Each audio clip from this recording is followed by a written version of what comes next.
네, 반갑습니다. 네, 오늘 저에게 주신 하나님의 말씀입니다. 오늘 저에게 주시는 하나님의 말씀은 마태복음 25장 31절부터 46절까지의 말씀입니다. 마태복음 25장 31절로 46절의 말씀 저와 여러분이 함께 보도록 하겠습니다. 제가 여러분에게 봉독해 드리겠습니다. 인자가 자기 영광으로 모든 천사와 함께 올 때에 자기 영광의 보좌에 앉으리니 모든 민족을 그 앞에 모으고 각각 구분하기를 목자가 양과 염소를 구분하는 것 같이 하여 양은 그 오른편에 염소는 왼편에 두리라. 그때 임금이 그 오른편에 있는 자들에게 이르시되 내 아버지께 복받을 자들이여 나와 창세로부터 너희를 위하여 예비된 나라를 상속받으라. 내가 줄일 때에 너희가 먹을 것을 주었고 목마를 때에 마시게 하였고 나그네 되었을 때에 영접하였고 헐벗을 때에 옷을 입혔고 병들었을 때에 돌보았고 옥에 갇혔을 때에 와서 보았느니라. 이에 의인들이 대답하여 이르되 주여 우리가 어느 때에 주께서 줄이신 것을 보고 음식을 대접하였으며 목마르신 것을 보고 마시게 하였나이까. 어느 때에 나그네 되신 것을 보고 영접하였으며 헐벗으신 것을 보고 옷 입혔나이까. 어느 때에 병드신 것이나 옥에 갇히신 것을 보고 가서 배웠나이까 하리니 임금이 대답하여 이르시되 내가 진실로 너에게 이르노니 너희가 여기 내 형제 중에 지극히 작은 자 하나에게 한 것이 곧 내게 한 것이니라 하시고 또 왼편에 있는 자들에게 이르시되 저주를 받은 자들아 나를 떠나 마귀와 그 사자들을 위하여 예비된 영원한 불에 들어가라. 내가 줄일 때에 너희가 먹을 것을 주지 아니하였고 목마를 때에 마시게 하지 아니하였고 나그네 되었을 때에 영접하지 아니하였고 헐벗었을 때에 옷 입히지 아니하였고 병들었을 때와 옥에 갇혔을 때에 돌보지 아니하였느니라 하시니 그들도 대답하여 이르되 주여 우리가 어느 때에 주께서 줄이신 것이나 목마르신 것이나 나그네 되신 것이나 헐벗으신 것이나 병드신 것이나 옥에 갇히신 것을 보고 공양하지 아니하다이까. 이에 임금이 대답하여 이르시되 내가 진실로 너에게 이르노니 이 지극히 작은 자 하나에게 하지 아니한 것이 곧 내게 하지 아니한 것이니라 하시리니 그들은 영벌에 의인들은 영생에 들어가리라 하시니라. 예수께서 대답하여 이르시되 오늘 말씀 46절까지입니다.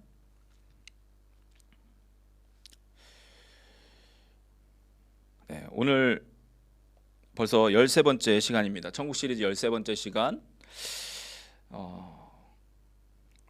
오늘 말씀으로 이 천국 시리즈를 마무리하고 다음 주쯤에 천국 시리즈 전체를 한번 정리해 보려고 합니다. 이번 시리즈 이 천국 시리즈 목적은 단순히 우리가 이 천국에 대해서 아는 어떤 이 천국에 대한 이렇게 그런 지식이 아니라 우리 주님께서 이 세상 가운데서 계실 때에 계속해서 말씀하셨던 이렇게 수없이 말씀하셨던 이 천국에 관한 말씀을 통해서 오늘날 우리 가운데 잊혀져 가고 있는 이 천국에 대한 소망과 함께 주님께서 그토록 주시고자 하셨던 그 천국을 확실하게 소유하고 그곳에 들어가고자 끝까지 자신을 점검하며 또 준비하는 데 있습니다. 이것이 목적이라는 것이죠. 그리고 이렇게 천국을 소망하고 소유하며 그날까지 자신을 점검하며 준비하는 것을 우리는 신앙생활이라고 부릅니다. 단순히 교회 다니고 예배와 각종 모임에 참석하고 봉사하고 사역하는 것, 그것이 신앙생활이 아니라 신앙생활은요 천국을 소망하고 소유한 사람들, 또 그리고 그렇게 소유한 사람들이 준비하고 궁극적으로 천국에 들어가기까지 준비하는 것에 있다라는 것입니다. 자, 그러므로 우리의 신앙생활의 중심은 천국이 되어야 합니다. 천국을 바라보며 나아가는 것이 되어야 한다는 것입니다. 그러니까 천국이 우리의 최종 목표이자 우리가 도착해야 되는 인생이라는 우리 이 여행 가운데 종착역, 데스티네이션이 되어야 한다라는 것입니다. 이 말씀을 듣는 우리 모두가 그 천국의 마지막 종착지에서 우리 인생의 마지막 그 가운데서 그 천국에서 기쁨으로 만나볼 수 있기를 진심으로 소망합니다. 자, 오늘 말씀, 오늘 본문은 우리 주님의 다시 오심을 묘사하고 있습니다. 자, 베들레헴에서 예수님께서 처음 오실 때 베들레헴에서 태어나셨죠. 연약한 어린아기의 모습으로 여자의 태를 빌려서 태어나셨습니다. 자, 그랬던 그 첫 번째 모습이 아니라 이제는 영광 가운데 모든 천사와 함께 오셔서 심판하시는 그 왕의 모습으로 본문은 우리 주님을 그리고 있습니다. 자, 그렇습니다. 우리 주님 다시 오십니다. 약속하셨던 그 말씀 그대로 다시 오실 것입니다. 자, 우리가 이 천국에 관해서 우리 소망하며 준비하는 이유도 결국은 우리 주님께서 다시 오시기 때문입니다. 그리고 그 주님께서 다시 오셔서 하시는 일이 심판하실 것이라는 거예요. 그 심판을 통해서 양쪽으로 나뉠 것인데 오른쪽과 왼쪽으로 나뉜다라고 본문은 말씀하고 있습니다. 본문을 살펴보면 모든 민족을 모으고 구분하신다고 말씀하세요. 자, 목자가 양과 염소를 구분하여 나누는 것처럼 들판에 양과 염소가 이렇게 있으면 여러분 멀리서 보면 그게 양인지 염소인지 잘 모릅니다. 자, 그런데 그 목자가 가까이 가서 자세히 살펴보고 양은 한쪽으로 또 염소는 다른 한쪽으로 모은다는 것이죠.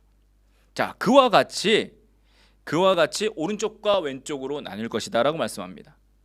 자, 그런데 이 오른쪽은 칭찬과 함께 예비된 나라를 상속받으라고 하시지만 반대 이 왼쪽에는 저주와 함께 마귀와 그의 사자들과 함께 예비된 영원한 불에 들어가라고 이렇게 나누고 계십니다. 자, 그런데 오늘 본문을 보니까 이 비유를 살펴보니까 예수님께서 말씀하시는데 그렇게 나누는 기준이 있습니다. 양과 염소로 나누는 기준이 있다라는 것이죠. 자, 그 기준을 살펴보니까 다른 어떤 것도 아닌 지극히 작은 자 하나에게 한 것이라고 말씀합니다. 지극히 작은 자 하나에게 한 것. 자, 오늘 말씀은 그 왕께서 오셔서 지극히 작은 자에게 한 것이라는 그 기준을 가지고 천국과 영원한 불못, 지옥으로 나눈다라고 말씀하고 있습니다. 사실 본문 말씀은 오늘날 많은 설교자들이나 사람들에게 걸림이 되는 말씀이었습니다. 특별히 설교자들에게요. 말씀을 전하는 설교자들에게. 자, 왜냐하면 우리가 믿음으로 의로워진다라고 하는, 그러니까 믿으면 구원받는다라고 하는 좀 어려운 말로 이신칭이라고 합니다. 그러니까 믿으면 의롭게 된다라는 거죠. 의롭게 칭함을 받는다 라는 이 기독교의 기본 진리를 어떻게 보면 정면으로 반대되는 것이 본문의 말씀이라고 생각하기 때문입니다. 어떤 일을 해서 이루는 행위 구원, 그러니까 행위로서 구원받는 게 아니라 우리는 오직 믿음으로 구원받는 것이라고 배웠기 때문이죠.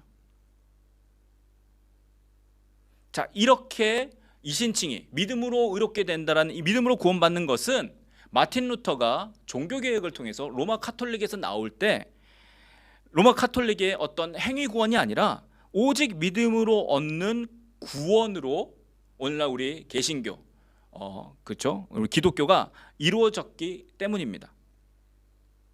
자, 그런데 오늘 예수님은 오늘 비유에서 이 믿음을 보시고 양과 염소를 구분하는 게 아니라 지극히 작은 한 사람에게 한 것, 그러니까 행한 그 행위로 구분하신다라고 말씀하신다는 거예요. 그 구분으로 천국과 지옥이 나누어진다라고 하신 것입니다. 자, 여러분, 이 두 말씀, 믿음으로 구원받는다라는 것과 오늘 행위로 구원받는다라는 예수님의 비유가 충돌하는 것 같지요? 특별히 믿음으로 구원받는다라는 것 누가 말했습니까? 바울이 이야기했습니다. 로마서에서 믿음으로 의롭게 된다. 자, 율법을 지키는 것이 아니라 그런 행위가 아니라 믿음으로 의롭게 된다라고 바울이 이야기했죠. 자, 바울의 말씀과 예수님의 말씀이 정면으로 충돌하는 것처럼 보입니다. 자, 여러분 누구의 말씀을 따르겠습니까? 그래도 예수님 같죠? 자, 그런데 예수님이 오늘 하시는 말씀은 저희가 배워오고 저희가 알고 있는 것과 좀 다른 것 같다라는 것이죠. 자, 그래서 걸림이 됩니다. 그래서 이 본문은 어려운 말씀으로 또는 잘 다루지 않는 말씀이 되었습니다. 자, 여러분 각자는 어떻게 생각합니까? 우리는 알아야 돼요. 왜냐하면 우리가 구원을 받았다라고 하는데, 구원을 받고 천국에 간다라고 하는데 무엇으로 구원받았는지 알아야 한다라는 겁니다. 여러분 어떻게 생각하십니까? 무엇으로 구원을 여러분 받았습니까? 혹은 무엇으로 구원을 받습니까? 여러분 믿음입니까? 아니면 행위입니까? 자, 오늘 말씀에 결론이 먼저 나오는데, 결론적으로 말씀드리면 우리가 이러한 생각을 갖게 되는 결정적인 이유는 오늘날 우리가 생각하는 우리의 믿음이 성경이 말씀하는 믿음과 전혀 다른 의미로 사용되기 때문이라고 할 수 있습니다. 그러니까 우리가 일반적으로 생각하는 믿음과 우리가 현재 오늘날 사용하는 이 믿음이라는 단어가 성경에 나타난 믿음과라는 거리가 있는 단어다라는 것입니다. 몇 주 전부터 제가 계속해서 말씀드린 것 같이 오늘날 우리가 사용하는 믿음은 성경이 말씀하는 믿음과는 본질적으로 다른 기준이 훨씬 낮은 믿음이다라는 것입니다. 아니, 믿음이 아니라 단순히 동의하는 것, 나도 그렇게 생각해요 라고 하는 것을 믿음이라고 오해한다라는 거예요. 앞에서 목사님이 말씀하고 있으면 목사님이 믿습니까 하면 나도 그렇게 생각합니다 라고 아멘이라고 외치는 한 그 정도에 불과하다는 거예요. 그러니까 립서비스에 불과한 것을 우리가 믿음이라고 착각하고 있다라는 것입니다. 그러한 믿음은 올바른 믿음이 아닙니다. 다시 말해서 성경이 말씀하는 믿음도 아니고 천국에 들어가는 믿음도 아닙니다. 무슨 얘기냐면 그 믿음으로는 천국에 들어갈 수 없다라는 거예요. 우리가 일반적으로 말하는 그 믿음은 믿음 자체가 아니라는 것입니다. 자, 그래서요, 오늘날 이 땅을 사는 그리스도인들은 자신의 믿음을 점검해 보아야 합니다. 내 믿음이 성경이 말씀하는 믿음인지, 내 믿음이 하나님이 인정하시는 믿음인지 우리가 점검하고 체크해 봐야 된다는 거예요. 여러분이 죽어서나 혹 예수님께서 다시 오셔서 주님의 심판석 앞에 섰는데 내가 가지고 있는 믿음이 예수님이 원한 믿음이 아니래요. 여러분, 이것만큼 크고 위험한 일이 어디에 있겠습니까? 나는 지금까지 천국에 들어간다고 마음 편히 왔는데 주님은 그 믿음이 아니래요. 진짜가 아니라고 말씀하고 계시는 거예요. 여러분, 그 전에 점검해야 합니다. 그 전에 내 믿음이 올바른 믿음인지 성경이 나오는 그 믿음과 비교해보고 체크해봐야 된다는 거예요. 천국에 합당한 주님께서 요구하시는 믿음인지 우리가 보아야 한다는 것이죠.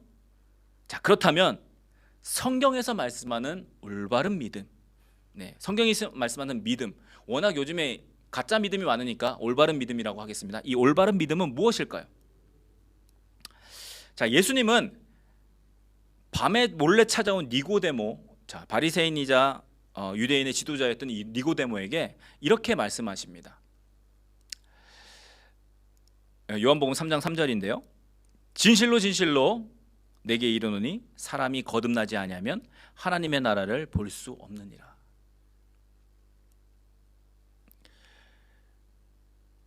니고데모에게 거듭나지 아니하면 하나님 나라를 볼 수 없다라고 말씀하십니다. 이 거듭남, 영어로는 born again이라고 합니다.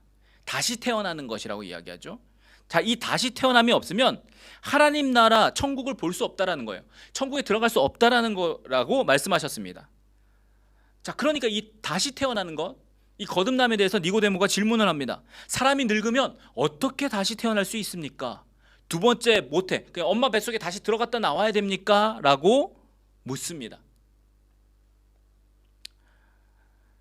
니고데모가 이해할 수 없다는 거예요. 다시 태어나야 된다고 하는데 그 다시 태어나는 게 뭔지 모르겠다라는 거죠. 그러니까 태어나는 게 엄마 뱃속에서 나오는 거니까 다시 엄마 뱃속에 들어가야 됩니까? 라고 어떻게 보면 바보 같은 질문을 한 것입니다. 자, 그런데 예수님은 뭐라고 말씀하시냐면 5절입니다. 자, 3장 5절에 이렇게 말씀하십니다. 진실로 진실로 내게 이르노니 사람이 물과 성령으로 나지 아니하면 하나님 나라에 들어갈 수 없느니라. 그러니까 예수님께서 다시 태어난다라는 것을 풀어서 이렇게 말씀해 주시는 거예요. 물과 성령으로 나는 것이라고 말씀하고 계십니다. 그러니까 물과 성령으로 나는 것이 거듭나는 것, 다시 태어남이라고 하십니다. 자, 그리고 이 대화를 이어가시면서 마지막에 다음과 같이 말씀하셨어요. 자, 유명한 말씀입니다. 요한복음 3장 16절, 우리 함께 읽어보겠습니다. 시작. 하나님이 세상을 이처럼 사랑하사 독생자를 주셨으니 이는 그를 믿는 자마다 멸망하지 않고 영생을 얻게 하려 하심이라. 아멘.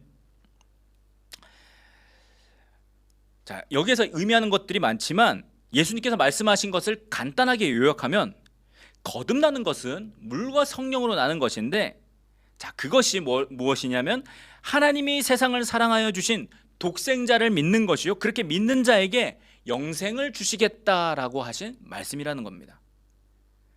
그래서 이 말씀으로부터 생각해 보면 예수님을 믿는다라는 것은 물과 성령으로 다시 태어난다라는 것을 의미한다라고 볼 수 있습니다. 그러니까 다시 태어났기 때문에 새로운 피조물이 되고 새로운 존재가 된 것입니다. 예수님을 믿는다라는 것은 새로운 존재로 태어나는 것이라는 의미라는 것이죠. 자, 그래서 바울은 고린도후서 5장 17절에 이렇게 말씀합니다. 그런즉 누구든지 그리스도 안에 있으면 새로운 피조물이라. 이전 것은 지나갔으니 보라 새 것이 되었도다. 자, 새로운 피조물이라고 하고 계세요. New creation. 자, 이전 것은 지나갔으니까 지금 새 것이 되었다라고 말씀하고 있습니다. 그래서 올바른 믿음은 여러분 존재의 변화를 가져오는 믿음을 의미합니다. 원래 옛날의 모습이 아니라 다시 태어난 새로운 모습이 된다라는 것이에요. 이것이 올바른 믿음, 그러니까 믿음, 성경이 말씀하는 이 믿음이 가져오는 변화입니다. 그래서 예수님을 믿으면 사람이 변한다라는 거예요. 여러분 세상에서 우리가 가장 많이 듣는 말 무엇입니까? 사람 안 변해라는 거죠. 그렇죠? 바뀐 줄 알았는데 똑같이 그렇게 뭐 행동하는 걸 보면 그 사람 안 변해, 사람은 변하지 않는 거야, 사람은 고쳐 쓰는 거 아니야, 뭐 이렇게 이야기들 합니다. 자, 그런데 사람이 변할 수 있는데 유일하게 변하는 방법이 무엇이냐? 예수를 믿고 변화되는 것이라는 거예요. 그렇죠? 그 변하지 않는 사람이 유일하게 변화시킬 수 있는 것이 예수를 믿는 믿음이다라는 것입니다.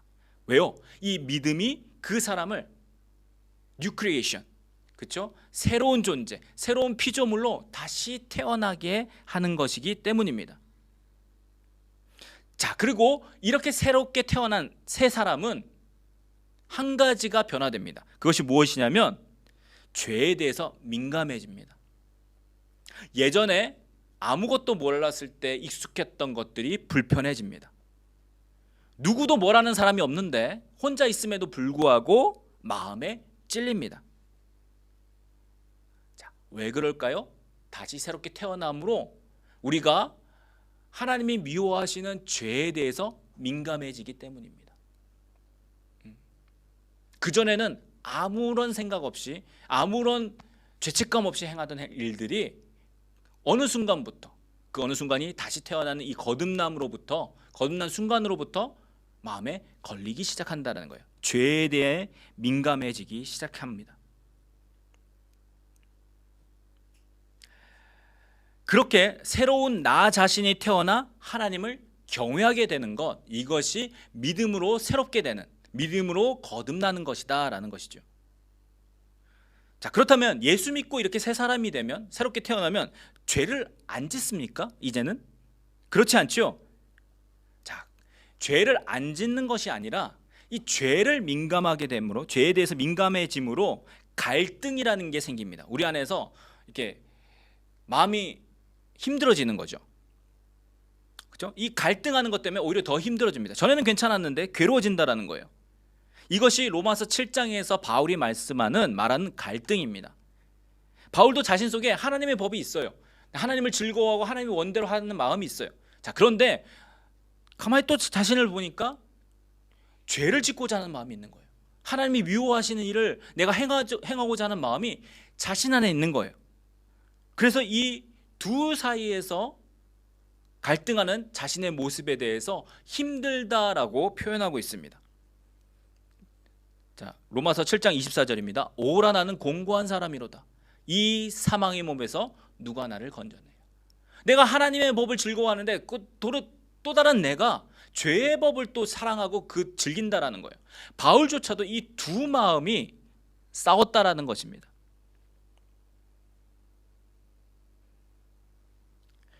그래서 믿음으로 구원받았다라는 것은 두 마음이 생겼다라는 의미입니다. 예전에는 괜찮았는데 새롭게 태어난 새로운 마음 때문에 두 마음이 생긴 거예요.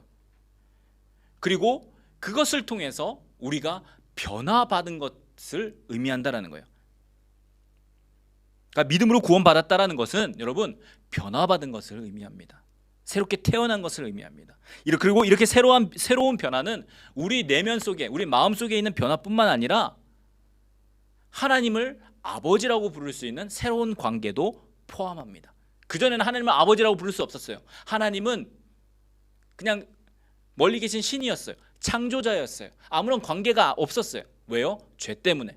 자, 그러나 우리가 예수님을 통해서 하나님이 아버지가 되신다라는 거예요. 하나님을 아버지라고 부르니까 우리는 어떤 존재입니까?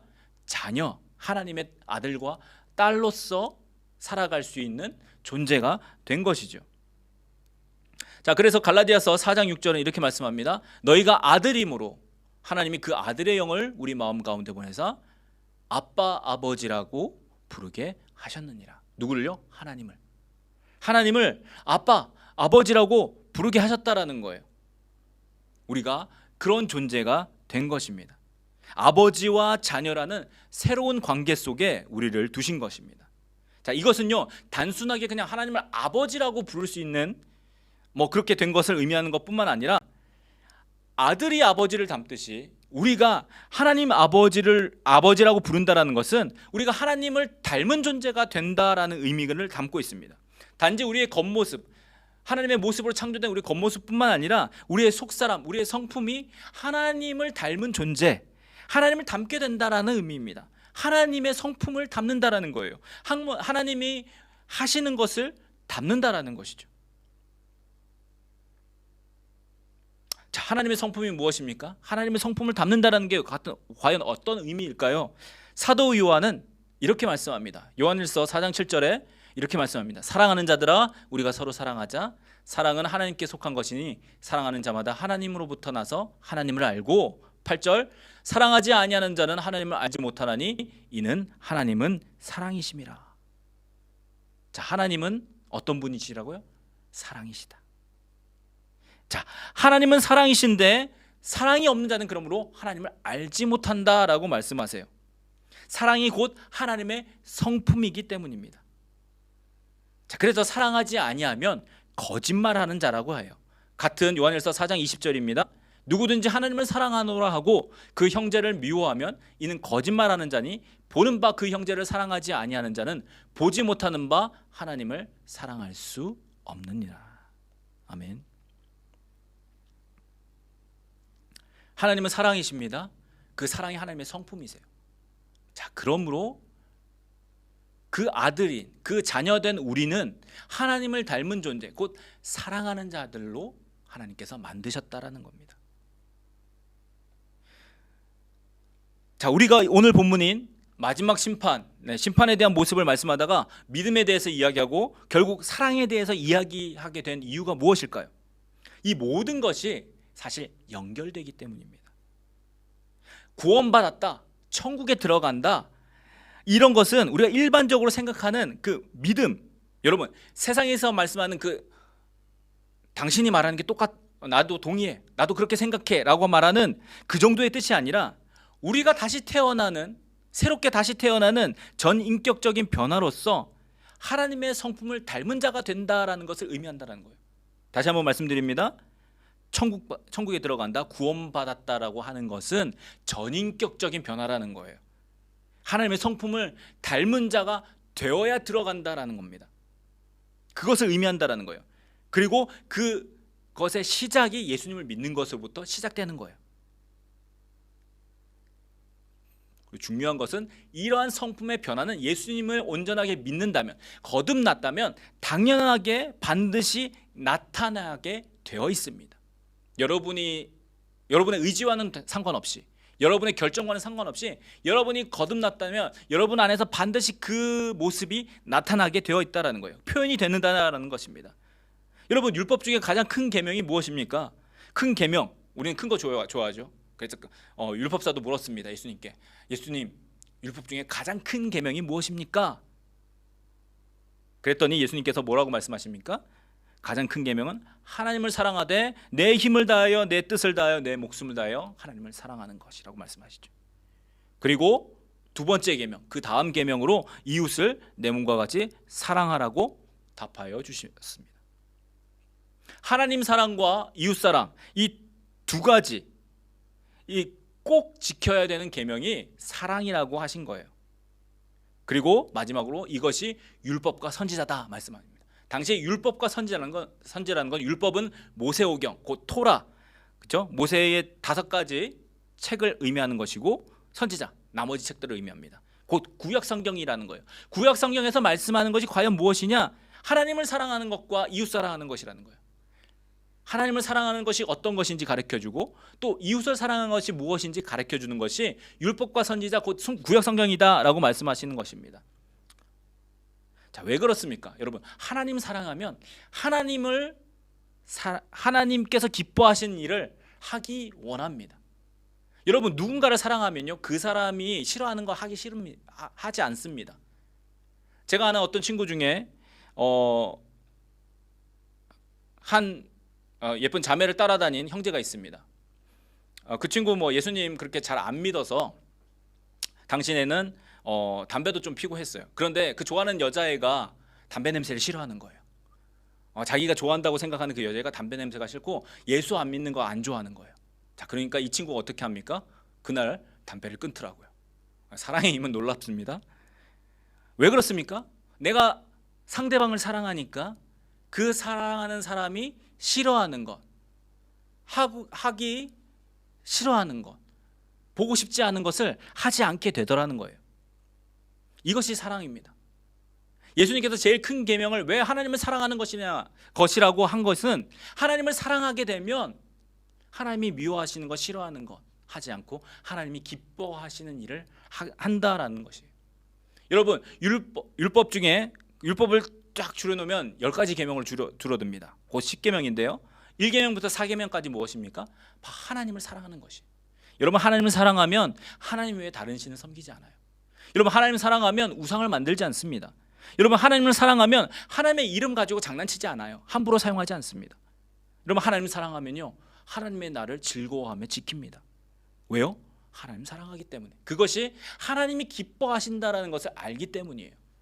그리고 그러지 아니하면 하나님이 미워하시고 싫어하신다는 것을 알기 때문에 너희는 내 마음을 다하여 목숨을 다하여 힘을 다하여 내 하나님을 사랑하라 라고 하신 겁니다. 자, 그렇다면 이웃을 사랑하는 건 무엇입니까? 여러분, 이웃을 사랑하게 되면 부모님을 공경합니다. 이웃을 사랑하면 살인하지 않습니다. 이웃을 사랑하면 간음하지 않고 도둑질하지 않습니다. 거짓으로 거짓말 지어내지 않습니다. 이웃을 사랑하면 이웃의 것을 탐내지 않습니다. 여러분, 10계명은요 사랑의 법입니다. 하나님을 사랑하는 것과 이웃을 사랑하는 이 사랑의 법이라는 거예요. 그리고 율법 전체가 이 사랑으로 모인다라는 겁니다. 하나님을 사랑하는 법을 가르쳐주고 또 이웃을 사랑하는 법을 가르쳐주는 법이 바로 율법이라는 것이에요. 자, 그런데 이것을 죄인된 우리가 우리의 의지나 힘으로는 할 수 없으니까 예수님께서 오셔서 십자가의 죽으심으로 우리를 변화시켜서 할 수 있도록 하신 거예요. 이것이 예수님께서 오셔서 하신 일이고 율법의 완성입니다. 자, 또 다른 의미로는 이제 율법대로 살 수 있도록 만들어 주신 거예요. 율법이 사라진 것이 아닙니다. 그것은 하나님의 법이 있기 때문에 절대 사라지지 않습니다. 율법을 사라진 것이 아니라 율법을 지킬 수 있도록 우리를 변화시켜 주신 것입니다. 그래서 구약에서는 율법을 지키는 자가 의롭다, 율법을 지키는 자가 구원을 받을 수 있었다라고 한다면 이제는 믿음으로 구원받은 자들이 이제는 하나님의 법인 율법대로 살 수 있게 된다는 거예요. 하나님을 사랑하고 이웃을 사랑하는 것이 우리가 지켜야 되는 법이라는 것입니다. 그리고 혹 실수할 때 회개하여 돌이킬 수 있는 그 길을 열어주셨다는 거예요. 다시 본문으로 돌아가서 양과 염소를 나누는 기준이 무엇이었습니까? 가장 작은 자에게 한 일이었죠. 자, 주님은 그것이 나에 대하여 한 것이라고 말씀하세요. 예수님에 대하여. 자, 왼쪽 편에 있는 사람들이 왜 가장 작은 자에게 그렇게 행했을까요? 여러분, 그들이 만약에 그 작은 자가 예수님이었다면, 그런 분이 예수님이라고 내가 알고 있었다면 이 왼편에 있던 사람들 분명히 자신의 모든 것 들여서 아마 잘 섬겼을 겁니다.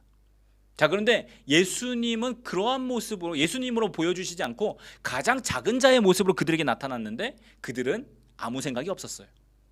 그대로 방치했다라는 것입니다. 왜 그랬을까요? 그들에게 하나님의 성품인 사랑이 없었기 때문입니다. 하나님이 사랑하는 자를 알아볼 수 있는 그 마음이 그들 가운데 없었다라는 거예요. 자, 이것은 믿음으로 변화된 모습이 아니고, 여러분, 야고보 사도의 말씀을 빌리자면 죽은 믿음이다라는 것입니다. 믿음이 있다고는 말하는데 보여지지가 않는다라는 것, 나타나지 않는다라는 것입니다. 믿음의 증거인 하나님의 성품이 그들 가운데 없다라는 거예요. 곧 하나님의 사랑이 없다라는 것입니다. 아까도 말씀드렸듯이 이들에게 예수님이 나타나셨다면, 예수님이라고 딱 보여졌다면 그들은 절대적으로 섬겼을 겁니다. 주님이시지요. 내가 주님이 나타나셨는데 내가 무엇을 아깝겠습니까? 뭐 집도 팔고 뭐 가진 거 다 들여서 좋은 음식과 좋은 집과 큰 대접을 했을 겁니다.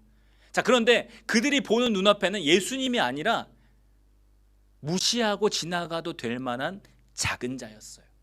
낮은 자였습니다. 자, 그런데 그들을 알아볼 수 있는 눈이 그들에게 없었다라는 거예요.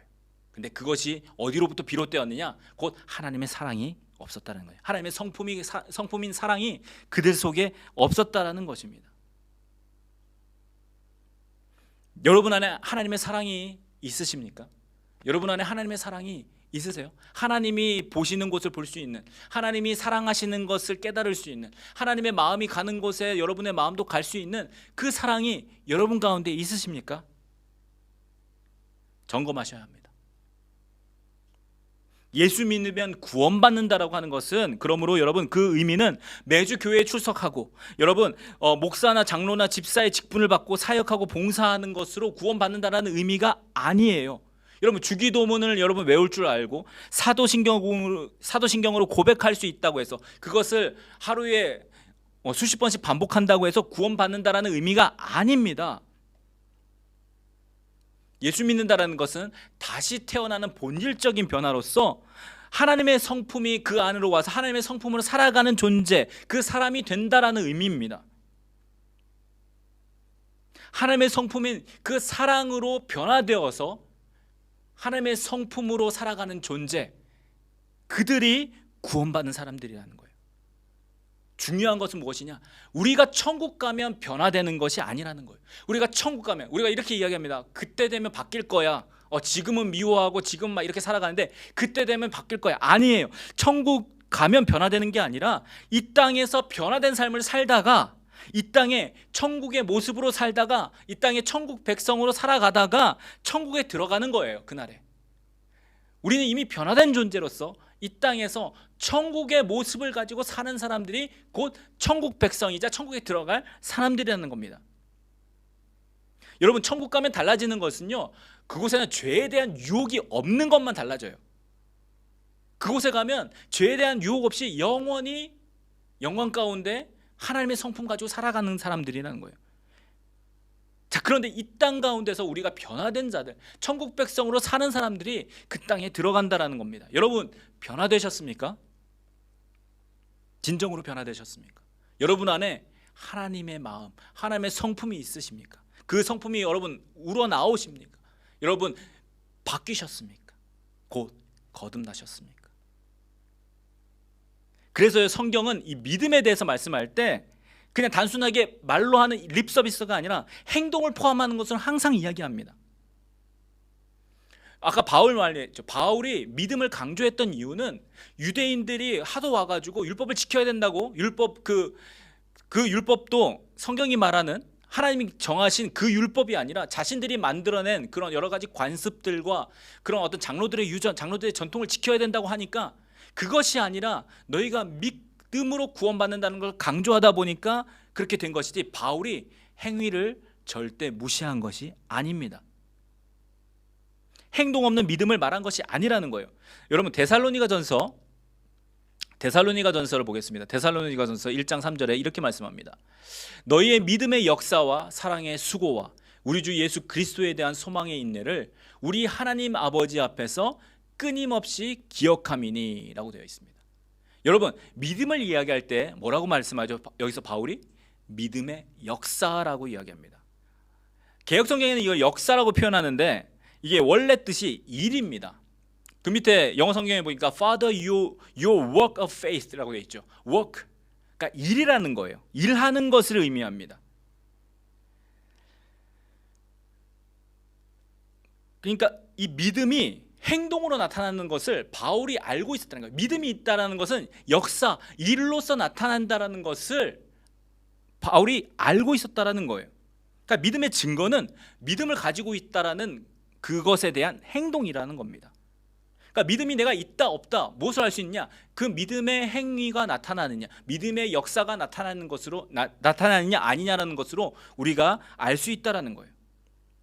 그러므로 여러분, 믿음으로 구원받는다라는 의미는 단순히 입으로 믿어요, 믿습니다, 아멘 하는 그 립서비스뿐만 아니라 행동으로 나타나는 것을 의미한다, 그것을 포함하는 것이다라는 거예요. 입술의 고백뿐만 아니라 여러분 행동으로 나타나야 됩니다. 이것이 바로 믿음의 역사요, 여러분 구원의 증거입니다. 우리 주님께서 말씀하신 여러 가지 말씀들이 있는데, 주님께서 산에서 가르치신 말씀이 있죠. 산에서 가르치신 그 산상수훈, 그 가장 마지막에 다음과 같이 말씀하셨습니다. 마태복음 7장 21절부터 23절입니다. 나더러 주여 주여 하는 자마다 다 천국에 들어갈 것이 아니요 다만 하늘에 계신 내 아버지의 뜻대로 행하는 자라야 들어가리라. 그날에 많은 사람이 나더러 이르되 주여 주여 우리가 주의 이름으로 선지자 노릇하며 주의 이름으로 귀신을 쫓아내며 주의 이름으로 많은 권능을 행하지 아니하였나이까 하리니, 그때 내가 그들에게 밝히 말하되 내가 너희를 도무지 알지 못하니 불법을 행하는 자들아 내게서 떠나가라 하리라. 아멘. 자, 주님은 주여 주여 부른다고 다 천국에 들어가는 것이 아니라고 말씀하죠. 그리고 그러시면서 하늘에 계신 내 아버지의 뜻대로 행하는 자들이 들어간다고 분명히 말씀하셨습니다. 여러분, 하늘에 계신 아버지의 뜻이 무엇입니까? 어떤 선지자처럼 행하는 것, 귀신을 쫓아내고 많은 권능을 나타내는 것. 여러분, 여기서 이러한 것들 하지 말라는 게 아닙니다. 어떤 분들은 귀신 쫓아내고 권능 행하는 게 그래서 하나님이 원하시지 않는 것이다 이렇게 해석하는데요, 여기에 문장에서는 그런 뜻이 아니에요. 선지자로 노릇하고 귀신 쫓고 권능을 행하는 것이 하나님 보시기엔 중요한 것이 아니라는 것을 의미합니다. 여러분, 사람은요 무언가 크고 놀랍고 그냥 기적이 일어나면 그것이 위대하고 뛰어나다라고 생각합니다. 큰일이라고 생각해요. 근데 하나님 보시는 것은 그것은 아무것도 아니라는 것입니다. 하나님이 보시는 것은 사람 속에 그 사람이 정말 변화되었느냐라는 것을 보고 계시다라는 거예요. 속사람이 변화되지 않아도 예수님의 이름을 빌려서 그러한 권능들이나 놀라운 능력들은 행할 수가 있다라는 것이에요. 여러분, 사도행전을 보면 바울이 이야기하는 예수의 이름을 사용해서 귀신을 쫓아내고자 했던 사람들이 있습니다. 그러니까 예수님의 이름을 빌리면 그 예수님의 이름이 놀랍기 때문에 그러한 일들이 나타난다라는 거예요. 그 사람이 뛰어나서가 아니라, 그 사람이 잘나서가 아니라, 하나님이 보시는 것은 그 사람이 뭔가 큰 일을 하고 어떤 기적을 행하고 귀신을 쫓아내는 그런 것들을 보시는 것이 아니라 무엇을 보신다고요? 그 사람 속에 있는 그 내면의 변화, 정말 변화되었는가, 거듭났는가, 다시 태어났는가를 보신다라는 거예요. 사람의 기준을 가지고 여러분 신앙생활 하시지 말기 바랍니다. 사람의 기준이 아니라 우리는 하나님의 기준에 우리는 맞춰야 돼요. 주님이 찾으시는 것은 그 사람의 속사람이 정말 변화되었는가라는 것이에요. 하나님의 마음인 사랑을 품고 행하였는지를 보고 계신다라는 거예요. 하나님의 마음이 있는 곳, 하나님이 사랑하시는 그 사람을 정말 사랑하여서 귀신을 쫓아내가지고, 하나님이 사랑하시는 그 사람을 정말 사랑하여서 권능을 행하였는지 보신다라는 거예요. 그 권능 자체가 아니라, 능력 자체가 아니라, 선지자 노릇한 그 자체가 아니라 하나님의 마음을 품고 그 일을 행하였는지를 보신다라는 것입니다. 여러분, 사랑으로 행하지 아니하면 아무리 놀랍고 큰 일을 행하여도 여러분 불법을 행하는 자입니다. 하나님 아버지의 뜻이 아니라는 것이에요.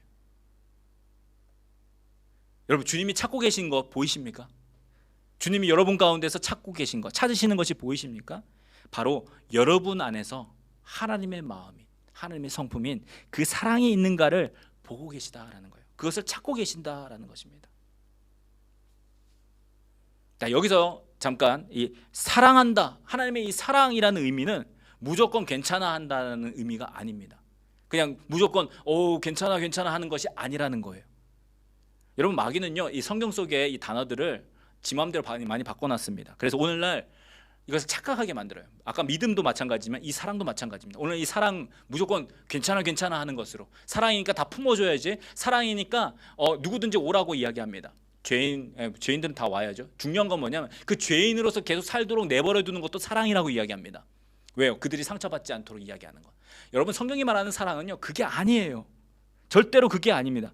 성경이 말하는 사랑은 아까도 말씀드렸지 하나님의 사랑이에요. 하나님이 기뻐하시는 것을 행하는 것이 사랑이고, 하나님이 미워하시는 것을 같이 미워하고 정죄하고 그것을 우리 가운데서 끊어내는 것이, 그것이 사랑입니다. 만약 여러분의 형제가, 자녀가 여러분이 싫어하는 것을 행합니다. 정말 그렇게 행하면 여러분의 자녀가, 여러분의 친구가 나쁜 길로 빠져요. 돌이킬 수 없게 됩니다. 예를 들어 도둑질이라고 해볼게요. 여러분의 자녀가 어디 가서 도둑질을 합니다. 부모인 그가 봤어요. 부모인 여러분이 봤어요. 어떻게 하겠습니까? 그냥 놔두시겠습니까? 내가 제 사랑하니까 괜찮아 괜찮아 할 거야. 여러분, 그런 부모 아무도 없습니다. 자신의 자녀가 나쁜 짓을 하면, 어렸을 때 뭐 거짓말을 하거나 도둑질을 하면, 여러분 옛날 표현으로 다린 몽둥이를 부러뜨려서라도 고쳐야 된다고 말하는 게 그게 사랑이지 않습니까? 왜요? 그렇게 가만히 놔두면 그애 망가집니다. 그렇게 놔두면 계속 거짓말하다가 도둑질하다가 나중에 강도가 되고 교도소에 가고 그 결국이 나빠진다라는 거예요. 어느 부모가 그렇게 가만히 놔두겠냐? 그를 때리고 훈육하는 게 사랑이 아닙니까? 오히려 그냥 놔두는 게 사랑이 아니지 않습니까? 오늘날 세상은 그냥 내버려두라, 괜찮은 것이 괜찮은 것이다, 하나님 미워하는 사람들도 다 교회 와야 된다, 뭐 그렇죠? 죄를 짓는 사람 다 와야 된다. 근데 죄를 갖고 계속 살아도 괜찮다라고 이야기하는 것이 사랑이라고 이야기합니다. 왜요? 그들에게 마음의 상처가 되기 때문에. 아니에요. 여러분, 사랑은 하나님의 사랑입니다. 그 사랑으로 하나님이 미워하시는 것 쳐내는 게 사랑입니다. 만약 여러분의 형제가, 여러분의 자매가, 여러분의 부모가, 여러분의 자녀가, 그리고 여러분이 사랑하는 어떤 사람이 하나님의 법에 반대되어서 행하면 그들을 정죄하여, 비록 그들에게 상처를 준다 할지라도, 입으로나 마음으로 상처를 준다 할지라도 그곳에서 데리고 나오는 것, 그거 하지 말라라고 외쳐주는 것이 여러분 사랑입니다. 왜요? 하나님의 사랑이 바로 그것이기 때문이고, 하나님의 사랑이 우리 삶의 기준이기 때문이 그렇습니다. 그냥 놓아두는 것은 사랑이 아닙니다. 그냥 놔두면 지옥에 던져질 것을 알기 때문에 미움을 받더라도 전하는 것, 그것이 사랑이라는 거예요. 죄를 알려주는 것, 그것이 사랑이라는 것입니다. 그 사람이 나를 미워하게 된다 할지라도 하나님의 기준으로서 그 사람에게 하나님의 기준을 알려주는 것, 그것이 사랑이에요. 하나님의 사랑이시기에 한 사람이라도 구원하시고자 지금도 기다리시는 그분의 마음이 우리 가운데 있기에, 그 안타까움을 우리가 알기에 전하는 것이고, 욕을 먹더라도 그 사람에게 안 좋은 소리를 듣더라도 관계가 불편해질지라도 전하는 것이다 라는 겁니다. 사랑하는 여러분, 인자 되신 우리 주님께서 다시 오신 날이 다가오고 있습니다. 그날에는 반드시 이 오른쪽과 왼쪽으로 구분될 것입니다. 여러분, 어느 쪽에 서시겠습니까? 오른쪽이십니까? 그렇다면 여러분 그 기준을 가지고 계셔야 돼요. 그 오른쪽에 들어갈 수 있는 양되는 기준을 여러분 갖고 계셔야 됩니다. 자, 그래서 우리는 날마다 진지하게 자신을 돌아보며 질문해 보아야 합니다. 하나님께서 찾으시는 그 기준이 나의 속에 있는지 점검해 보아야 한다는 거예요. 그리고 만약 부족하다면, 아니라고 생각되면, 그 기준에서 내가 멀다고 생각되어지면 회개하여서 돌이키셔야 합니다. 지금 현재 내가 하나님의 교회에서 무엇을 하고 있다고 해서, 내가 목사라고 해서, 내가 장로라고 해서, 혹은 내가 교회에서, 선교단체에서 중요한 일을 맡고 있다고 해서 그런 것, 천국에 들어가는 것이 보장되는 것이 아니라, 하나님께서 찾고 계신 하나님의 성품이 과연 우리 가운데 있는지, 이 땅에서 천국 백성으로 살아가고 있는지, 천국 백성의 자격이 우리 가운데 있는지를 하나님께서 보고 계시다라는 거예요. 그래서 우리가 그 자격을 점검해 보아야 할 때입니다. 인자가 오실 때 찾으시는 기준이 거기에 있습니다. 인자 대신 우리 주님께서 오실 때 찾으시는 것, 바로 하나님의 기준, 사랑입니다. 하나님의 사랑이 우리 가운데 있는지 여러분 점검해 보십시오. 그리고 그 사랑으로 자신을 점검하고 또 주변 사람을 돌아보십시오. 하나님을 사랑하기를 여러분 마음을 다하여, 목숨을 다하여, 힘을 다하여 하시고, 또 이웃을 여러분의 몸처럼 돌보며 사랑하십시오. 혹 여러분 주변에 우리 주님을 알지 못하여 죽어가고 있는, 멸망으로 달려가는 영혼들이 있다면 하나님의 사랑으로 그들을 품으십시오. 그들을 구원하고자 그 아들을 보내주셔서 십자가에 죽게 하셨습니다. 그것이 하나님의 사랑이고, 그 한 사람이 돌아오기까지, 돌아올 때까지, 돌아오기를 기다리시면서 지금도 기다리고 계십니다. 그게 아니라면 예수님 예전에 오셨어요. 예수님 예전에 오셔서 이미 오셨을 겁니다. 그러나 한 영혼이라도 구원받게 하시고자, 한 영혼이라도 멸망당하게 하지 않고자, 영생을 주시고자 지금도 기다리고 계십니다. 인자가 오실 때 찾으시는 그것, 바로 그것이 우리 각자에게 있으므로 그날에 우리 주님의 오른편에 서서 영광스러운 나라에 들어가는 우리 모두가 되시기를 예수님의 이름으로 간절히 축복합니다. 우리 함께 기도하겠습니다.